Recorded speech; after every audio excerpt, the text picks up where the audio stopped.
రెండవ రాజుల గ్రంథము 15వ అధ్యాయము.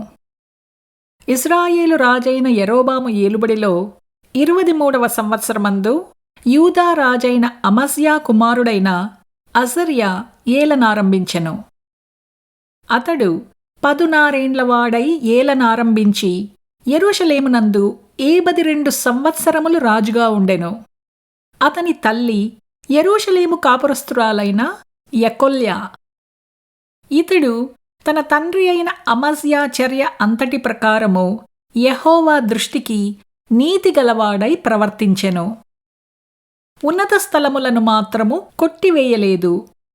ఉన్నత స్థలముల యందు జనులు ఇంకనూ బలులు అర్పించుచు ధూపము వేయుచూ ఉండిరి.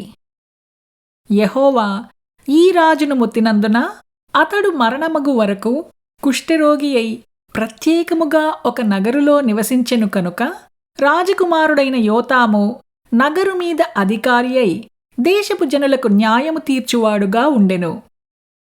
అజర్యా చేసిన ఇతర కార్యములను గూర్చియు అతడు చేసిన దానినంతటిని గూర్చియు యూదా రాజుల వృత్తాంతముల గ్రంథమందు వ్రాయబడియున్నది. అజర్యా తన పితరులతో కూడా నిద్రించి దావీదుపురములో తన పితరుల సమాధియందు పాతిపెట్టబడగా అతని కుమారుడైన యోతాము అతనికి మారుగా రాజు ఆయను.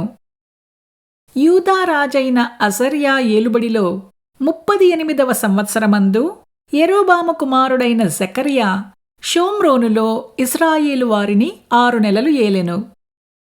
ఇతడు ఇశ్రాయేలు వారు పాపము చెయ్యుటకు కారకుడగు నెబాతు కుమారుడైన యరొబాము చేసిన పాపములను విడువక అనుసరించుచు తన పితరులు చేసినట్లుగా తానును యెహోవా దృష్టికి చెడుతనము జరిగించెను. యాబేషు కుమారుడైన షల్లూము అతని మీద కుట్రచేసి జనులు చూచుచుండగా అతని మీద పడి అతనిని చంపి అతనికి మారుగా రాజాయను. జెకర్యా చేసిన కార్యములను గూర్చి ఇశ్రాయేలు రాజుల వృత్తాంతముల గ్రంథమందు వ్రాయబడియున్నది. నీ కుమారులు 4వ తరము వరకు ఇశ్రాయేలు సింహాసనము మీద ఆసీనులయ్యుందురని యెహోవా ఏహూతో సెలవిచ్చిన మాట చొప్పున ఇది జరిగెను. యూదా రాజైన ఉజ్జియా ఏలుబడిలో 39వ సంవత్సరమందు యాబేషు కుమారుడైన షల్లూము ఏలనారంభించి షోమ్రోనులో 1 నెల దినములు ఏలెను.